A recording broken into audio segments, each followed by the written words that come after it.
ஓம் ஜெய் ஸ்ரீரமணாய். பகவான் ஸ்ரீரமண மகரிஷி பக்திஞான இயக்கத்தின் ஆன்மீக அன்பர்கள் அனைவர்களுக்கும் உங்களை மனமார்ந்த இனிய காலை வணக்கம். இன்று மே 1 வியாழக்கிழமை. அகம் செத்து அகம் அதுவாகில் என்ற தலைப்பில் நாம் தியானிக்க இருக்கிறோம். அகில வேதாந்த சித்தாந்த சாரத்தை அகம் உண்மையாக அறைவன் யான், அகம் செத்து அகமதுவாகில் அறிவுருவாம் அவ்வகமதே மிச்சம் அறி. இது பகவான் ரமணர் அருளிய உள்ளது 40 அனுபந்த பாடல். முடிவான உண்மையை உரைக்கும் பாடல். இதற்கு மேல் ஒரு உண்மை இருக்க இயலாது. இது திண்ணம்.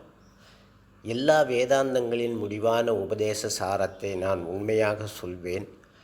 நான் என்னும் அகங்காரம் செத்து பிரம்மமே ஆத்மாவாக அனுபவம் உண்டானால் ஞானமயமான அந்த ஆத்மாவே மிச்சம் என்று அறிவாயாக. அகில வேதாந்த சித்தாந்த சாரத்தை.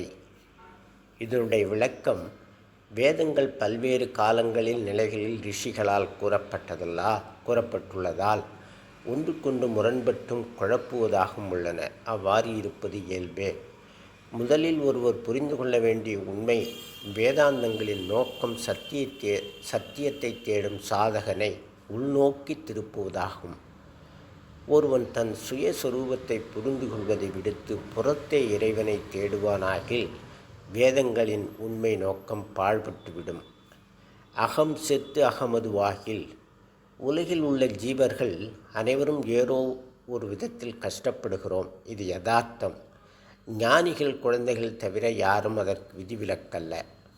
ஒரு சாமானிய மனிதன் தன்னை ஒரு தனி வியக்தியாக பாவித்து தனக்கென கற்பனையாக ஒரு உலகை படைத்து அதில் வாழ்கிறான்.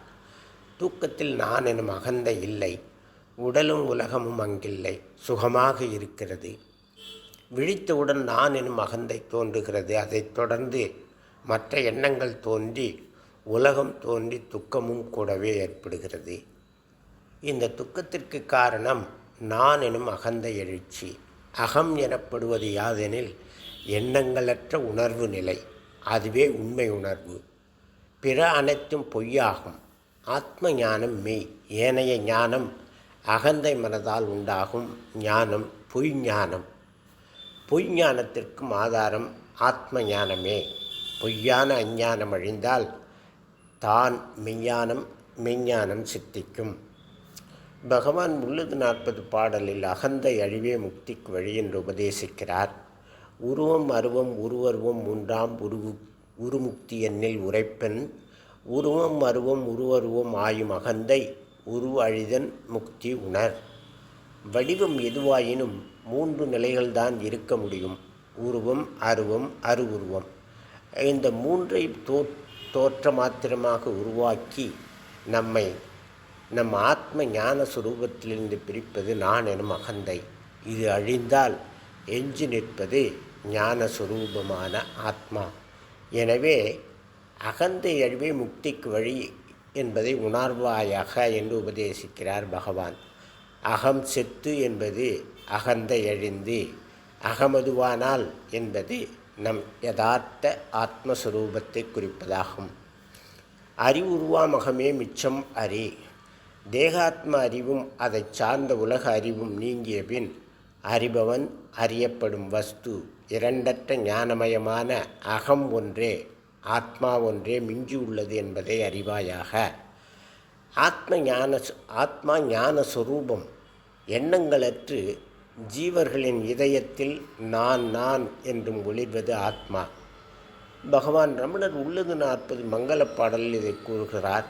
உள்ளதல்லது உள்ள உணர்வு உள்ளதோ உள்ள பொருள் உள்ளலற உள்ளத்தே உள்ளதால் உள்ளமெனும் உள்ள பொருள் உள்ளனவன் உள்ளத்தே உள்ளபடி உள்ளதே உள்ளல் உணர்வாயே. அழிவில்லாத மாறாத என்றும் இதயத்தில் எண்ணங்களற்று உள்ள உணர்வு நான் அது என்னும் ஆத்ம உணர்வு. சச்சிதானந்த சுரூபமான அதை எண்ணங்களற்று அதுவாக இருப்பதே அதை அறிவதாகும். அகந்தை அழிந்து சச்சிதானந்த சுரூபியான அந்த ஞானியும் உள்ளம் பெருங்கோயில், ஊனுடம்பு ஆலயம். தெள்ளத் தெளிந்த சிந்தையரான அவர் ஜீவன் சிவலிங்கம் என போற்றுகின்றார் திருமூலர். ஒரு சின்ன கதைப்பு. சீடன், இறைவனை அடைய வழி சொல்லுங்கள் சாமி. குரு, அதற்கு வழியெல்லாம் ஒன்றுமில்லை அப்பா. சீடன், வழி இல்லாமல் எப்படி சுவாமி கடவுளை அடைவது? குரு, எல்லா வழியும் கடவுளை அடையும் வழிதான் என்று உரையாடலை முடித்து கொண்டார் குரு. ஓம் தத் சத். நாளை வேறொரு தலைப்பில் தியானிக்கலாம் அன்பர்களே. வணக்கம், நன்றி.